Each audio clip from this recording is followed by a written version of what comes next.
So, there's more to batting than just hitting fours and sixes. And this was obviously said Gray, by Herschel Gibbs. Not Gray. This was said by Herschel Gibbs on SuperSport. Before the game on Sunday, they had obviously wake up and smell the cricket.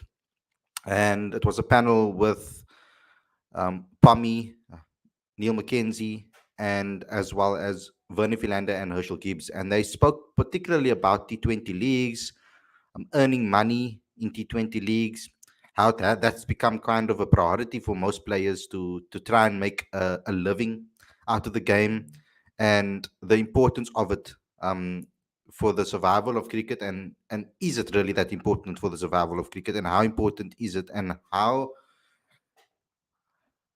crucial this tournament is for the future of South African cricket is very important. And a lot of the topics were discussed about that, and particularly about the youngsters as well, that have taken money or have gone abroad to go play in tournaments, to go play particularly in T20 tournaments around the world. IPL obviously being the main one, that you can kind of talk about, because they've been also taking youngsters from other parts of the country and bringing them up there. So sometimes before players even play for their country, they're playing already T20 domestic leagues and earning millions. So we're going to discuss what was said on the show a little bit on this particular show today. I thought that it would be an excellent topic to discuss, because I thought that the points were made were quite interesting, because we've raised those points before on this channel as well.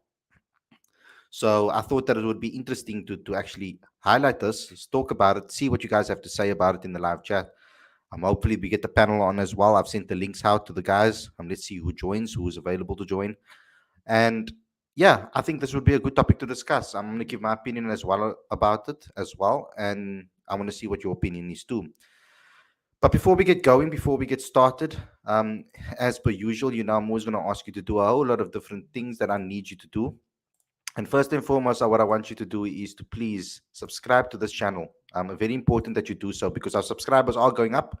We are growing as a fan base. So please continuously subscribe, because we want to get to those marks very quickly. Click that notification bell for all future videos. Don't forget to also smash the like button. Don't forget to comment. Don't forget to share. Don't forget to do all those things, because that's all very, very important for the future of this channel, and also for the future of South African cricket, because we are trying to obviously make our impact and try to promote South African cricket. But you can also help us there too by becoming a patron today. It doesn't cost you too much, guys, to become a patron, and you'll be doing your duty to South African cricket as well by helping us promote it and grow it in the country. So click on the link on the screen as well as in the description. And you can also, there's also a link to the PayPal account. If you want to give in donations, you can go to the PayPal account as well. But also go to cricketfanaticsmag.com for all your updates. We have a complete report of everything that happened in the game on Sunday. So please get involved there, and that's where you get your regular updates from your on your mobile. Actually, that's what's nice about it. But I know you guys can watch the show and we catch you up with whatever happened. But generally speaking, that's what we have to do. And yeah, let's get into it. I'm excited to talk to all of you guys and see what we come up with and what your opinions are on this matter. So let's get into today's video.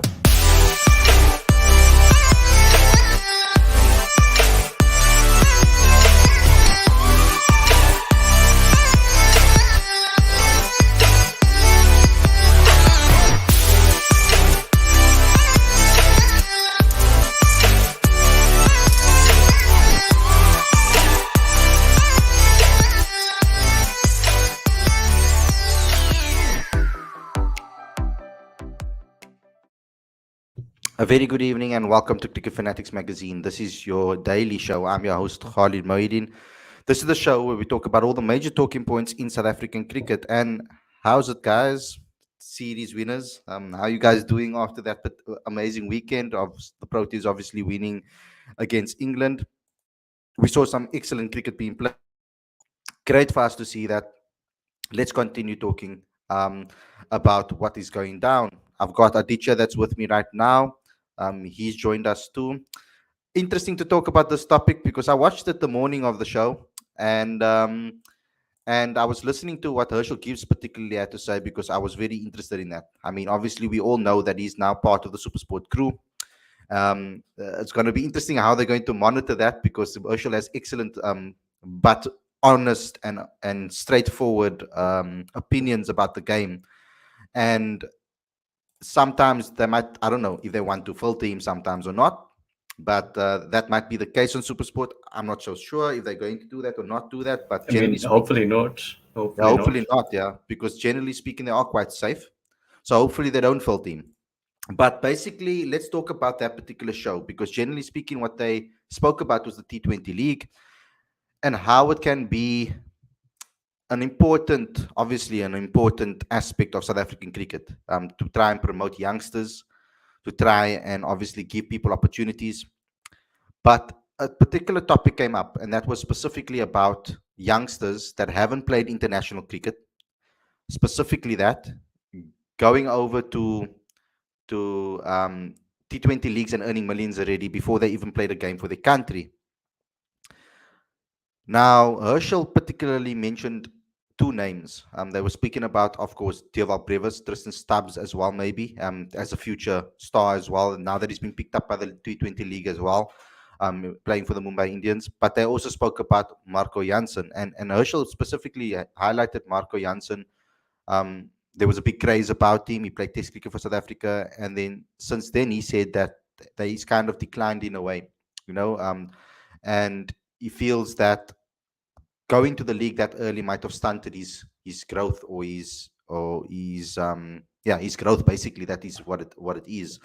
But the main thing was about that I took out of it was this statement right here about there's more to batting than just hitting fours and sixes.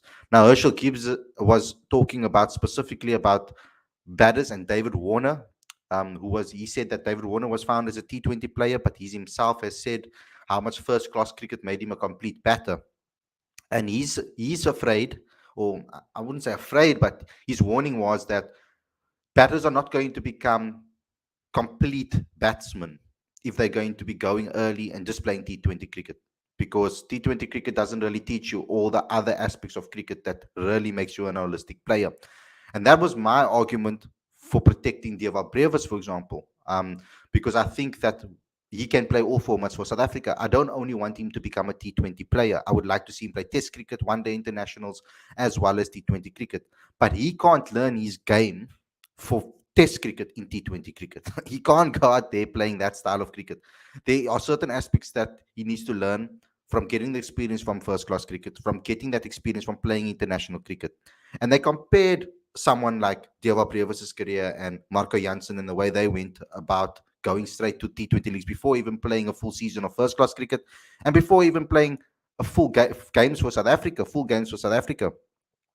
Because Marco Janssen, when he was picked up, I'm not sure if he made his debut at that point when he was for South Africa yet. So when you're looking at it from that perspective, he compared that to someone like Faf du Plessis, who's made a career now out of T20 cricket after going the hard, long yards. And if you read Aditya's article in the magazine, there are some excellent insight in with regards to Faf du Plessis from Richard Pybus and the route that he went to becoming who he is today. So please go ahead and download the latest issue of Cricket Fanatics magazine as well, because it will give you some amazing insight.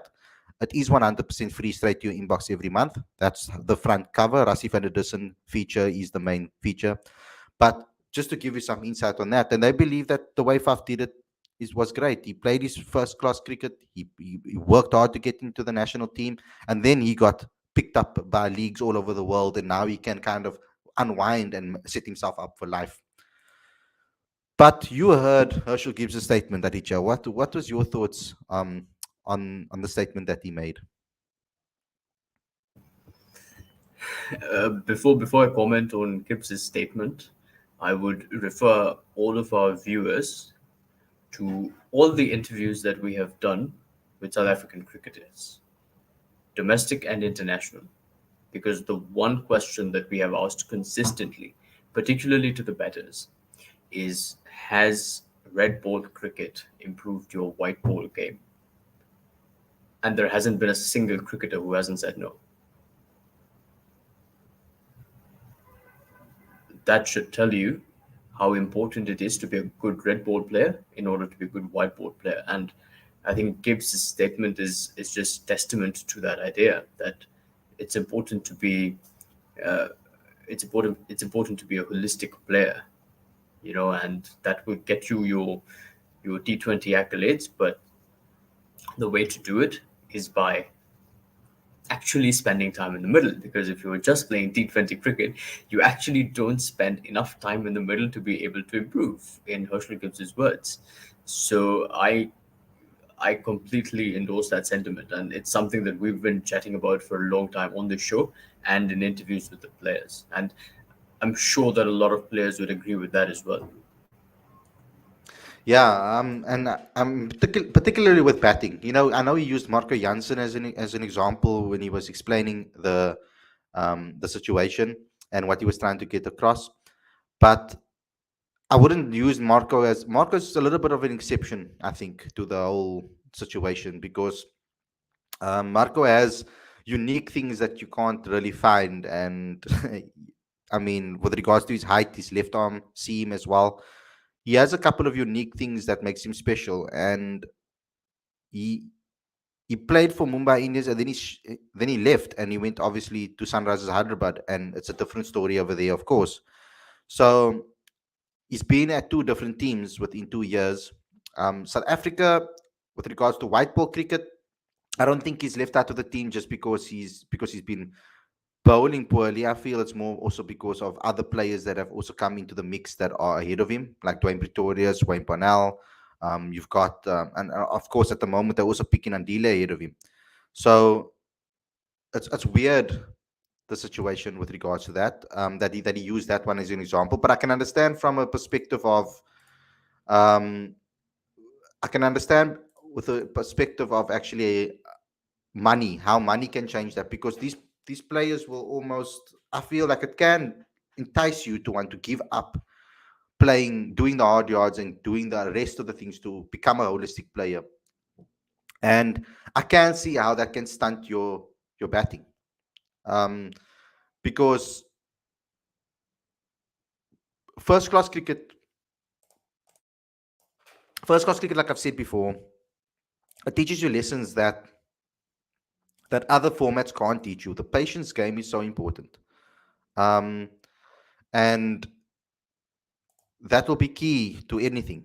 That will be key to how you approach your game, and especially the 50 over game, because there's enough time in the middle, in the 50 over game, to be able to learn. In T20 cricket, if you're only going to become a T20 specialist, you don't learn about your game much. I mean, every single time you walk out to the middle, it's going to be almost like a gamble in a way. Yes, if you're as good as the likes of, um, the Indian players, some of the Indian players that are playing in the league. Sorry, I'm just sending a link to Ravi. He asked for it.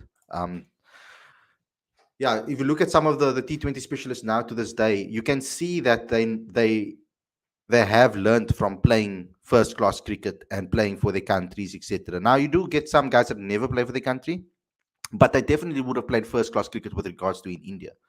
And the longer format teaches you lessons and things that you can be a how informed, and sometimes I can see, um, that the game catches you out sometimes. You can be, it doesn't matter how informed you are. I mean, I've seen players hit 175 the next 1 week, and then the next week they look like they've played cricket for the first time.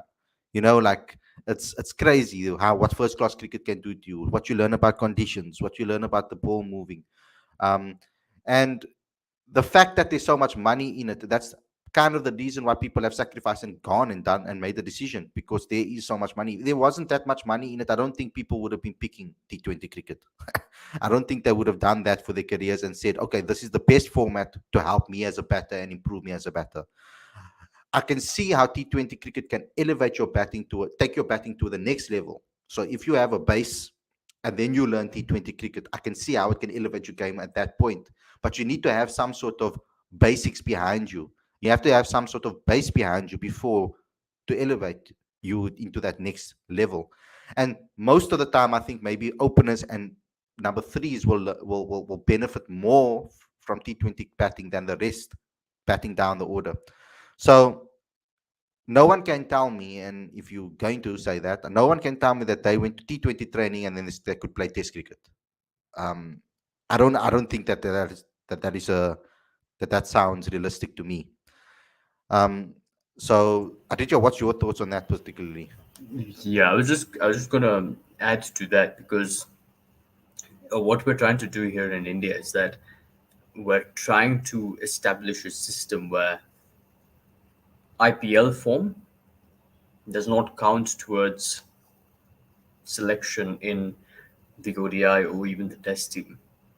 At best, it might get you into the T20 team, but it's not going to get you into the ODI or Test team. And I think they've tried to ensure that. So, for example, assuming you play the Ranji Trophy and you do really well in the Ranji Trophy, you have a terrible IPL, you're still going to be picked for the Test team. If you're playing the Syed Mushtaq Ali tournament, the one-day tournament, but you have a terrible IPL, you're still going to be picked for the one-day team. So I think what essentially what we're trying to do in India is that we're trying to sort of streamline those pathways. Otherwise there's too much confusion, right? Otherwise everyone is eligible for selection because over a 2 month period, everyone does well at some point or the other. So I think that's an important consideration there. But yeah, I mean, this is a great discussion. I would love to hear more of it. Um, I have the recording that you sent me, obviously, and there's like this 4 minute clip on YouTube. But yeah, I'd love to see the entire sort of segment. Yeah, well, they didn't talk about it the entire 56 minutes of the show. Actually, after Herschel Gibbs said what he said, they kind of changed direction. so, so that's why I was saying that I hope they don't like completely filter him. How's it, Ravs? So I hope they don't completely filter him. Ravi, do you want to weigh in on this? I mean, you also wrote an excellent piece with Stephen Cook and Van de Villiers about with some insights into there as well in the magazine on batting and South African cricket and preparing for overseas conditions and how different it is. But with regards to this statement and how T20 cricket and domestic leagues is changing the game, especially for our young, talented cricketers, um, how crucial is that first class game to actually develop you and make you an holistic batter? Because that's something that was repeated quite often by Herschel and by the panel. They kept on speaking about becoming a all-rounded batter and a holistic batter that can do multiple things and can then go and play for multiple formats. And how the T20 game can't teach you that because it's obviously promoting for you to hit fours and sixes and to bat at a high strike rate and take risks. When sometimes the test game doesn't need you to take risks. And I know that there's baseball and all of this happening recently. We'll see how that compares to South Africa's style of cricket this time around. Hopefully that we can compete here. I hope I don't slip my own words or swallow my own words for the people that are not from Cape Town and from South Africa. Look at Ravs, what do you think about it? We just need to go in there with some bulge ball tactics, then, though. Look, jokes aside, it's funny. Both Fani and Stephen, in my interviews with them, be it sort of short in a manner of speaking, both basically said the same things in different ways. In Fani's case, he spoke about ticking different boxes, ticking different sets of capabilities to become a more all-rounded player. And he said that your elder statesmen, your batsmen, your senior camp are generally those go-to game changers with a well-rounded game or all-rounded game in manner of speaking. He was talking about the context of, from a bowling perspective, obviously, there's a bit of bias because he was a bowler himself, as we know. Not really known for his cover drives, Fani de Villiers. But he spoke about being an all-rounder player. He wasn't talking about an all-rounder specifically. He was talking about being a specialist bowler with different capabilities. That included bowling off-cutters, bowling those low Yorkers, those low wide Yorkers in the T20 context we're seeing quite regularly. Then in Stephen's case, he said something very similar where he said in order for those players to develop those capabilities, it's not just about going abroad and winning overseas. The overseas experience is one thing, But what South Africa has done well is they've provided and catered pitches and conditions that have sort of addressed global sort of environments in a manner of speaking. He spoke about the slow turning wicket in the Eastern Cape versus the fast bouncy track. And what his point wasn't so much that, the South African groundsmen we have are geniuses. Not only that, because we know they're fantastic. It's that our players, our exceptional players, adapt well in those circumstances. So much so, they take those skills across with them when they eventually do go abroad and do very well, which is what we're seeing right now in the UK as well. I'm listening to what you're saying. I'm looking at some of the chats over here talking about maybe Stubbs and Brevis not playing any first class cricket and maybe going around the world and playing other T20 leagues. I don't like that idea at all. We've spoken about Deva Brevis' talent, Tristan Stubbs' talent, and how they are gems to South African cricket. We need them to play all formats for South Africa. Tristan Stubbs has told us that he wants to. Deva Brevis has told us that Test cricket is the pinnacle of the game, that he wants to play Test cricket for South Africa. We're going to need them to do that. Now, Neil McKenzie gave good advice. He didn't say cancel it completely, like the rest. Like Herschel kind of suggested. He's like, just wait, get some experience, play some international cricket, and then go to T20 leagues. What's the rush? Because there doesn't need to be a rush at such a young age. There's no need to be an 18-year-old millionaire. You will get there eventually, and with the contracts that these kids will be getting, especially as talented they are, they'll still be decently wealthy for their age. There's no need to rush them into T20 leagues. But there was an interesting point made by Neil McKenzie. He said maybe pick one or two. Prioritize South Africa's local league as your main one, and then maybe pick another one, either IPL, either one of the other leagues, and then play all formats for South Africa as well. Instead of playing in every single little league, because then you'll end up doing what Quinton has done and giving up the best format of the game so young in his career, just because obviously security and money. And then we blame schedules and we blame all of those type of things. But I think that the schedule is just as hectic if you're going to play in 5, 6, 320 leagues throughout the year. It might not be in congested time periods where you're 2 months away from your family. It might be a little bit more sporadic, but it is months away from your family still. I mean, the IPL runs almost over 2 months. So like it's crazy that is the conception. Just because it's a shorter format, it can be even more hectic in some cases than Test cricket. I mean, for a journalist, I know it is. When I go cover T20 games in series, it's like I'm on a cow train or constantly. Like I'm just continuously like on like Speedy Gonzalez running around like Tasmanian devil, because I can never ever get a rest. I'm there from the day, from an hour or two before the game starts, and then I'm doing my pieces and it's done, and then you're late at night at the stadium and you're working yourself to the bone, and then the next day or the day after you are again at another game.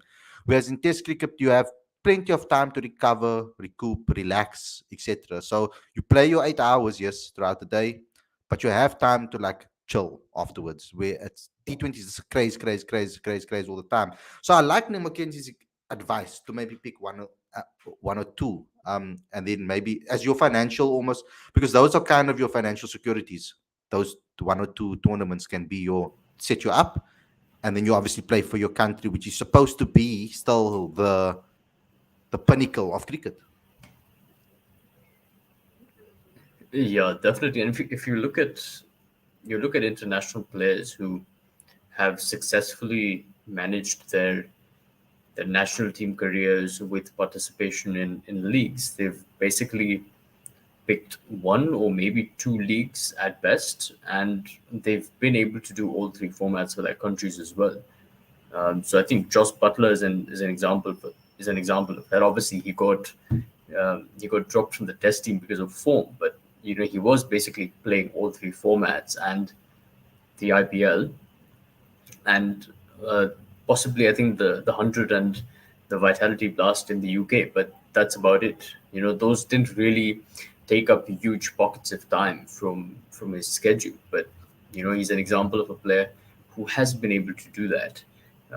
With respect to it's a bit, it's funny. Like a lot of the leagues, like you take the IPL out of the picture, a lot of the leagues don't pay as well as you might imagine. So like there is money coming in, and I think there is value in foreign currency making its way into your bank account. But there's only so much money that you're going to get from the Big Bash. It's not going to be a massive sum of money if you're an inexperienced um, non-contracted player for your national team.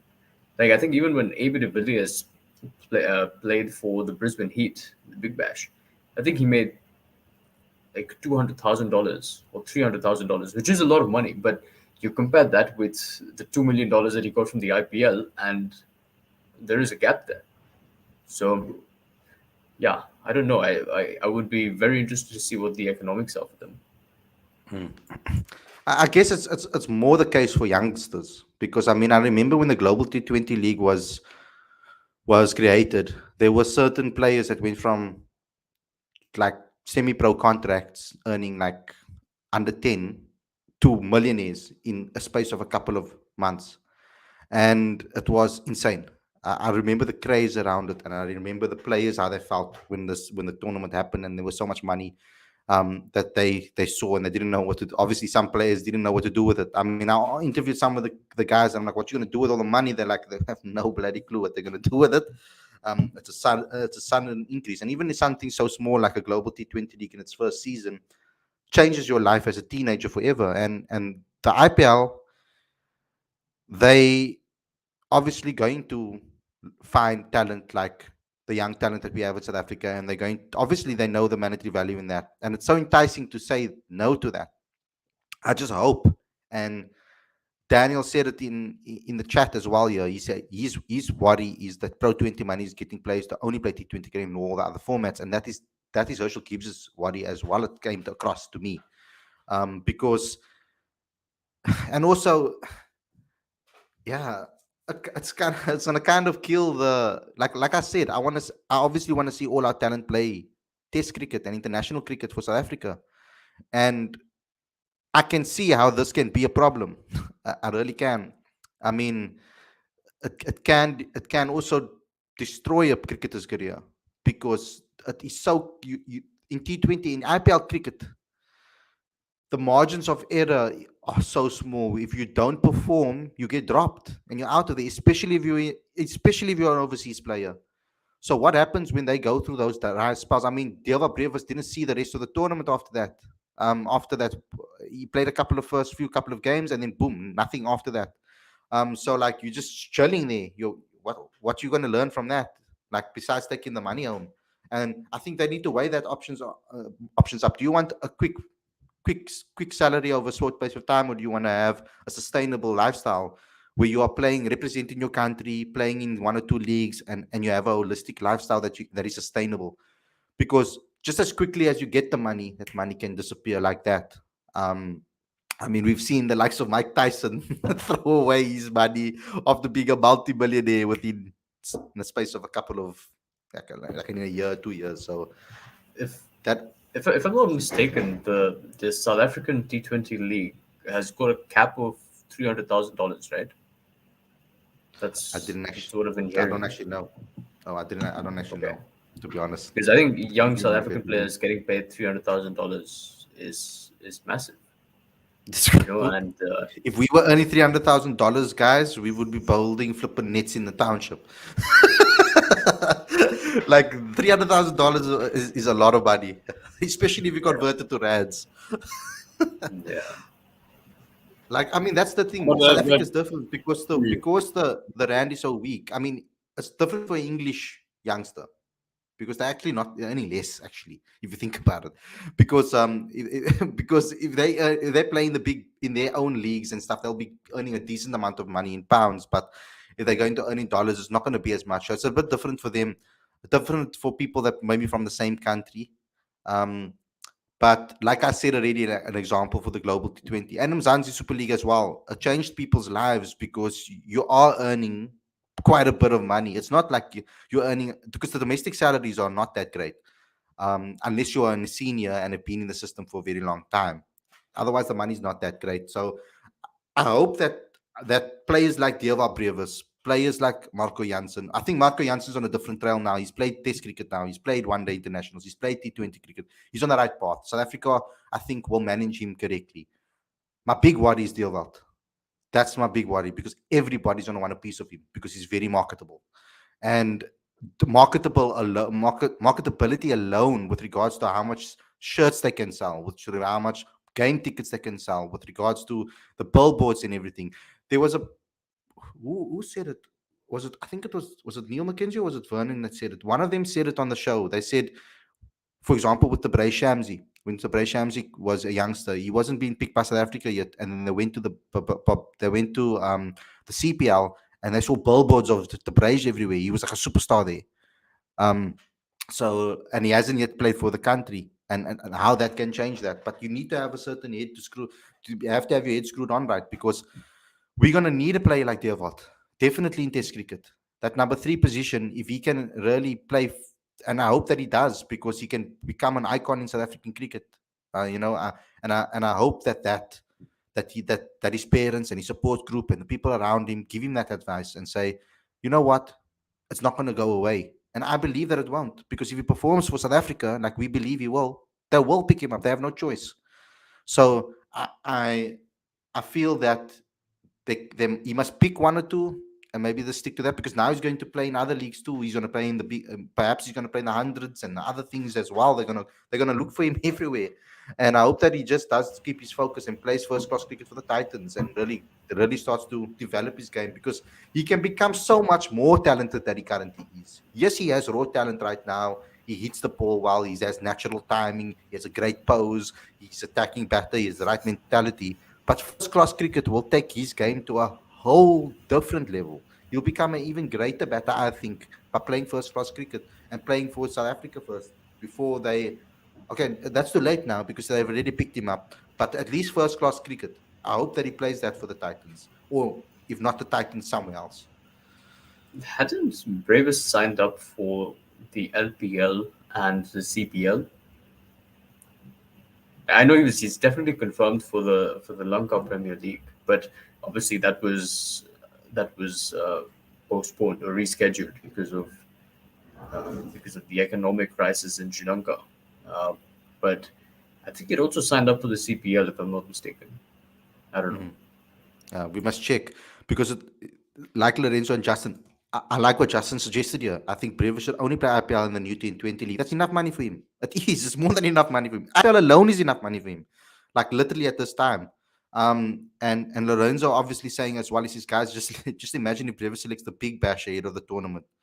Would be very, very embarrassing, and it would be. But I don't think he would be able to with the Mumbai influence and the Indian influence in the league. No, you Yeah, can't. Lawrence confirmed he signed for the CPL and the CPL 60. What is that? What is the CPL 60? So I think the CBL 60 is a T10 60 balls. 60 and balls, yeah. yeah, and Chris Gale, of course, the universe boss, is Of course. marketing that one. Yeah, yeah, like he's the Just face of 60. I think it's his tournament. Khalid just went. all the maximum money for minimum effort. That's everybody these days. Actually, that's the lifestyle. That's the world we live in. Because I mean, people want to shake their ass on TikTok and make money. I mean, it's just like, literally, it's like you can do basic things and earn like do basically do nothing and earn money these days. So it's crazy the way the world is going. Um, yeah, it's crazy, crazy, crazy. But yeah, Ravi, you haven't said much. Add in here. I would like to get more of your thoughts. No, definitely. I think it comes out to what Aditya was saying just now, the economics of the situation. I could play very little cricket and earn a substantial amount and still have enough of a lifespan to have a profitable career. So I think that's what it really comes down to. And it's very difficult uh, for the players of yesteryear to convince the youngsters of today to say, listen, you need to cut your teeth. You need to sort of blood yourself in to this to the first class environment into other forms of the game When there's another bigger, more glamorous carrot being dangled in front of you, called T20 League cricket. Whether it's IPL, Big Bash, or Caribbean Premier League, the leagues are just sprouting up from everywhere. There's even talk of another North American league starting up as well. Where the US dollar will be, at the forefront. So it's clear as daylight that this game is deviating, completely different, perhaps more profitable direction as well. And I think the hardest part is going to be mainly for Cricket South Africa. So the guys that are not in the big three, where the players aren't really spoiled for choice in terms of profitable streams of cricket. Because if you look at the English context, you've got Broad and Anderson that for years they played just Test cricket solely. But could they have done that if they were South African players? And the answer is no, because the money wasn't there. The money is not substantial enough to keep their services going for so long. And there's plenty of other examples out there. So unfortunately, we're in an era where money does talk.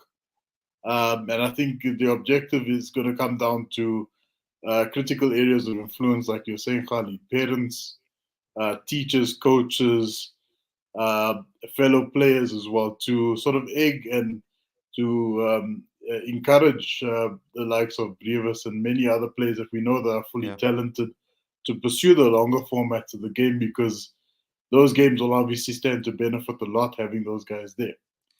And I think, yeah, so we just need to get other voices of reasons out there, I suppose, in different areas. Yeah. I mean, you look at Tristan Stubbs' game. Now, I've spoken about it for some time now, and he hit the scene and he was really, really good as an 18-year-old. I remember him back then already when I watched him at Kamajola. He was punishing players and he was a big talking point at that tournament. Everybody was talking about him. I remember the buzz. So, I mean, when I was trying to interview him as well, a lot of people just wanted to get hold of him to chat to him after he won like play of the tournament basically for that Kamajola week.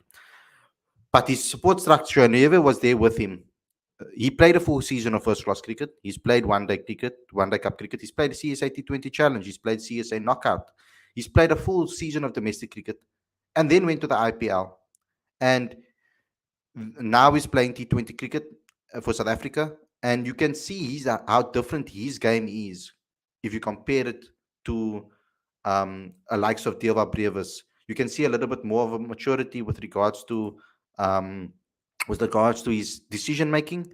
You can see a difference in with regards to his running between the wickets. You can see that he has a little bit more of a maturity to his game that Dilvat is still going to have to learn and pick up. And I think those skills and those aspects of the game and the mentality of staying strong. If Dilvat wants to play for South Africa in all formats, he's going to need to play some domestic cricket because that's the stepping stone. Playing in the IPL is not going to get him into the test team. That's obvious. Um, so another thing is the importance of making sure that our domestic T20 competition is strong enough so that these players don't feel the need that they have to go play in other leagues.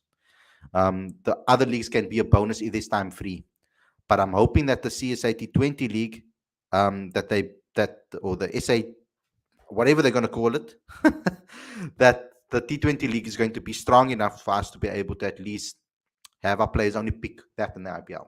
That would be the perfect scenario for me for our youngsters.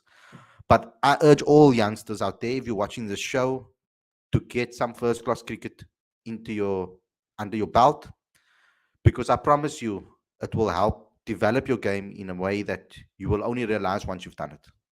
That's my advice to the young cricketers out there. I know that you're going to be obviously teased by the other leagues. You're going to be enticed by it. I know they're going to flirt with you, etc. Don't fall for it. Um, I know that the money's going to set you up for life. For some people, but if you want to play for your country, think about that. Think about that decision that you make. Remember, because I mean, I kind of felt that Rousseau kind of also did that to an extent. He was young still when he picked to play county cricket and become a Kolpak. But not only that, he became almost like a T20 specialist in a way, more than actually a all-rounded cricketer. Because I feel that um, he specifically did that, and then he played county cricket and he played that, and that developed him, that helped him because he got that aspect of the county game as well. So he's an exception to the rule when you're talking about leaving early. But there are a lot of players that I feel that this early exposure to T20 cricket and focusing your game on that, because it's going to take a lot of hours and times in the nets to practice certain different shots that you might not ever use in Test cricket. So there needs to be, yeah, the youngsters, they need to start playing more first class cricket. It's so important to the survival of cricket in South Africa. Any final thoughts from you, Aditya? Well, I think we circle back to what Gibbs said in that conversation. It has so much value, right? Because these days we're talking about specialists, whether it's test specialists or whether it's white ball specialists, and I think ultimately so much of cricket is mental, right? And with respect to mental, I think is it was it Aiden Markram who said that to us, or I can't recall, but um, we were doing an interview, and um, we'd asked the question, is that how much has Test cricket helped the whiteboard game, and the response was, well, Test cricket allows you to understand yourself better. It helps you understand your game better, and that certainly has value when you're playing T20 cricket as well. So, um, yeah, I mean, as you said, aspiring cricketers, aspiring professional cricketers Hmm. should certainly assign a lot of importance to red ball cricket, because Mhm. um, that's going to help their white ball games. Yeah. Someone said in the comment section here, Stubbs is 2 years older than Deva Previous. I know that, but there's a big but. I think that there were quite a few players that probably would have been alerted by the IPL, or the IPL would have been alerted about them if it wasn't for COVID. COVID kind of blipped 2 years out of people's lives, realistically. And we talk about Stubbs, yes, as a standout player. He was nurtured right, looked after well at the Warriors, and given opportunities to play his natural game. There are a lot of players that kind of went almost missing in the second division. They actually ended up not getting picked in first division teams, playing second division cricket. And I kind of went a little bit lost with regards to that, because I think there would have been a lot of guys that would have been picked up. I mean, um, for in the IPL at that particular time, if it was made aware of them.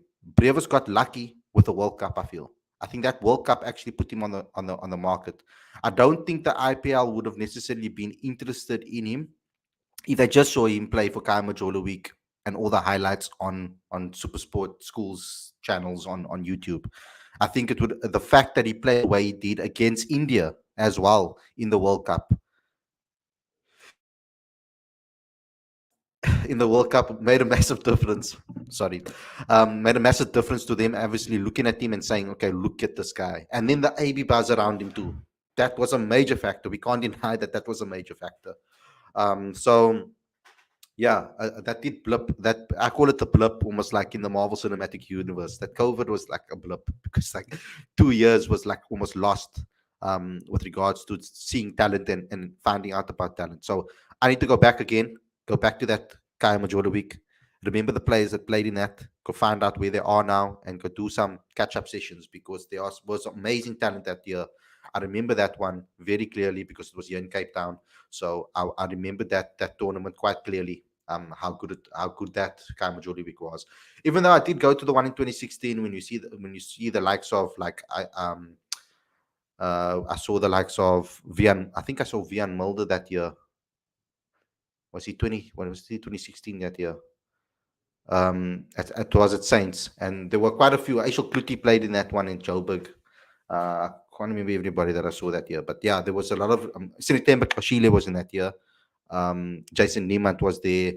They were actually players of the tournament. Jason Niemand's now playing second division cricket. The guy scored uh, 200, a couple of hundreds, big hundreds at the Kaimajula week, and now he's playing T20 cricket. So I mean, not T20 cricket, he's playing a second division cricket. So I'm hoping that we can find a way to nurture these players. I mean, we lost an amazing talent, and I'm happy that this T20 league is coming here because it might save a lot of careers too. We lost an amazing talent in Herman Rolfes, or Rolfs, depending on how you want to pronounce it. But Herman hit 100 at the World Cup with Reinhard van Tonde as his captain as well. He was an excellent talent. He was even offered a contract by the Titans, and he turned it down. So he's now an engineer. I think the last time I checked up on him, but he was a magnificent talent as well. That lit up the stage at the World Cup. He was really on everybody's on.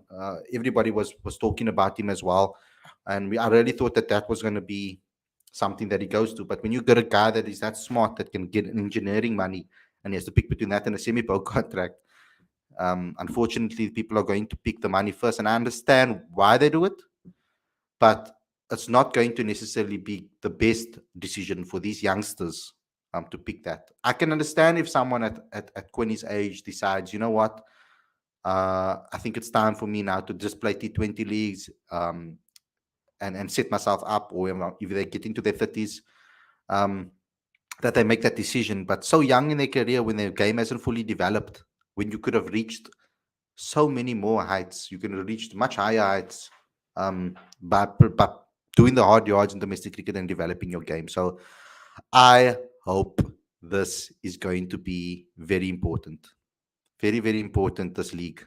We must set this up nicely, no mistakes. Make sure that we broadcast it to the townships by either having fan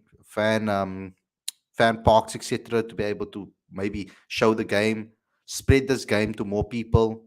Let's try to increase and improve cricket in South Africa and make it a force again, where people actually are flooding to the stadiums, guys. Sooner or later, I mean, hopefully in a year or two's time, or even sooner, I hope that there's going to be an entire stand filled with people wearing Cricket Fanatics magazine caps and t-shirts, etc., to show that we are family, we are going to support, we want to keep this game alive. That's the aim. Final words, Aditya. I would love to see massive screens at Manenberg, with everyone, with everyone watching the cricket and young CPT coming in and singing and rapping, during the break. I think that would be seriously cool, and even, at Mitchell's Plain, for example, there was this. I remember when I was in Cape Town at the waterfront, I was chatting with this young kid from Mitchell's Plain who was studying to be a teacher, and I loved that, because then obviously I asked him if he played cricket or if he knew of a channel and things like that, and he's like, "No, I'm not much of a sports guy, but I hope that a screen at Mitchell's Plain would allow him to access cricket, and certainly the World Cup." So yeah. Yeah. I'm not, by the way, people are having a go at me because I said that David Bevis was lucky. I'm not saying that he's lucky for getting the opportunity and performing the way he did. He deserves to been noticed because he performed amazingly. He was excellent, right? So from my perspective, I'm not saying that David was lucky that he got the opportunity and he was lucky that he performed at the World Cup. I said he was lucky that he missed the COVID period, because there were a lot of players in that 2-year period that got lost that were exceptionally talented too. And also, the World Cup doesn't happen for every single person. For example, Daniel Smith, who was probably the most talented, most spoken about youngster in our SA Under 19 team, he was more spoken about than Dilva Previs. The two of them were kind of the most spoken about. One missed out by a couple of months because of his birthday, because of the year. The other one got an opportunity to play. So when I said lucky, I don't mean lucky by him not making his own luck. He made his own luck too, because he performed when he needed to, and he put on the performance, and he's exceptionally talented, and I back him fully. You guys know that. I interviewed him before anybody else in the country did it. So we interviewed him way before he was even a star. So that's very important to remember. But I'm saying that 2-year period was a blip, and a lot of players got lost in that 2-year period. And we need to go refine them again and try to give them some exposure, because that's a bit unfair. It wasn't their decision. I mean, it wasn't in their control that happened. That COVID happened, the blip happened, and they got kind of lost within the community. So that's the problem that we will have to deal with. Wasim Akram saying, Khalid, as a fan, what we as a fan, very disappointed that you haven't raised any questions or warned against Tayala or Tsepo, I think he's talking about, when he brings quota system into our chat. Is it favoritism? I didn't see him call anybody a quota player. That's what I'm against. I didn't say that you can't use the word quota system. I said don't use the word quota to describe our players. Don't call them quota players because it's derogatory and dehumanizing. That's what I said. So maybe you must understand my instructions before having a go at me on a live chat on my own channel.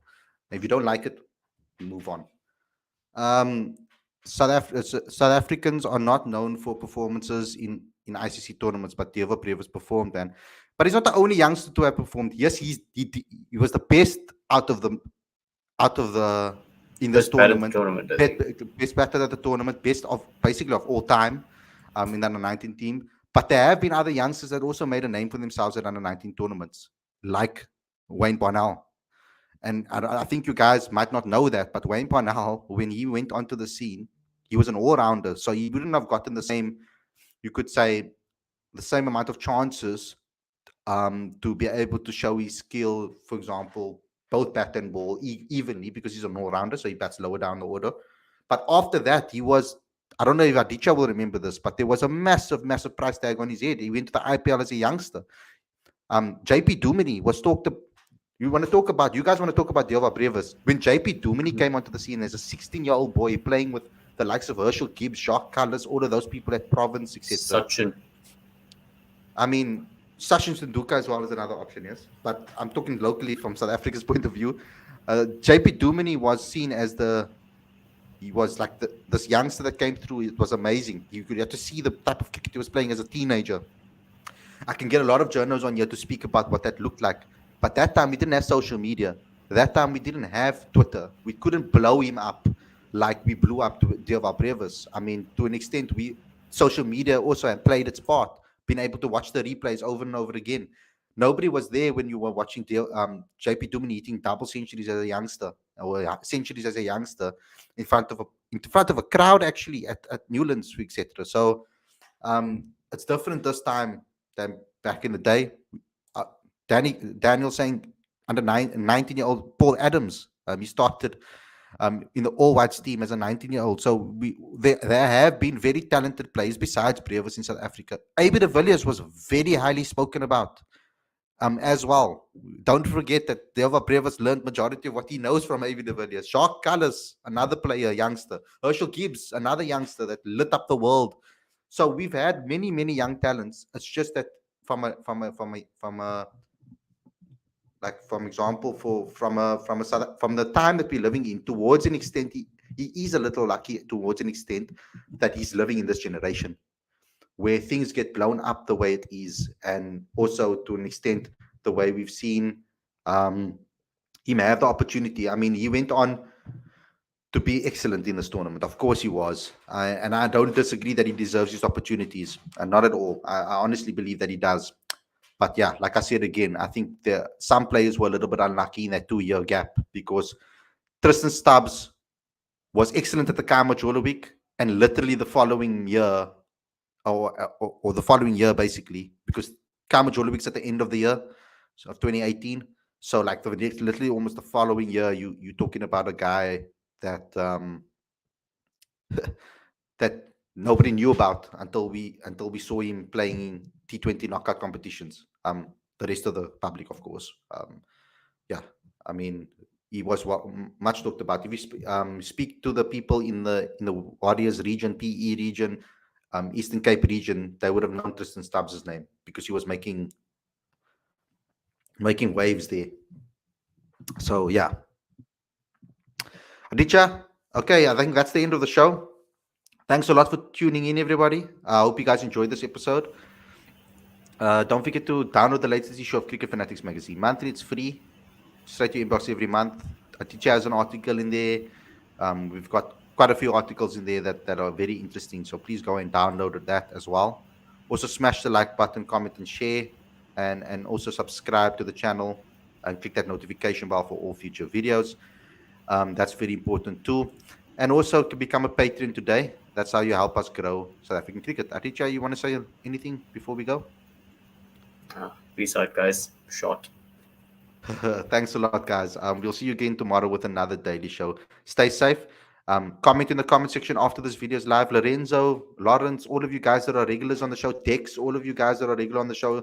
I know Siraj does it religiously. Justin, I've seen Justin's name in the comments too. Um, please, guys, get involved in the comment section and comment there too. It's very important. I need you guys to have conversations there because that also pushes us into the algorithm if the people are talking about our video. So that's very, very, very important, please, guys. So please go and leave a comment on the video after this video is done live. But yeah, I'll see you guys again tomorrow with another daily show. Enjoy the rest of your evening, everybody. And peace out. Stay safe.